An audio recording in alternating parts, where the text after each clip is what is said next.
Alright, there's the problem. It's running out on the bottom of the cast iron pipe. It's rusted through. You can kind of tell that it's been leaking, but particularly right there. There's more than one spot there, and then you can see how it's, yeah, that's good.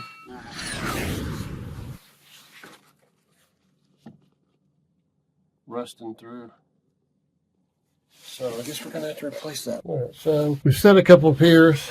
I'm gonna put a 4x4. May end up moving this one because I don't like it. It's not in the center as much as I would like. Far better than the boards that were on there. You see, this was like, I gotta shut the power off and refasten this on something that is not, you know, let's turn power off and disconnect it from that 2x rope saw 2x. And then we're gonna end up putting wood beside several of these.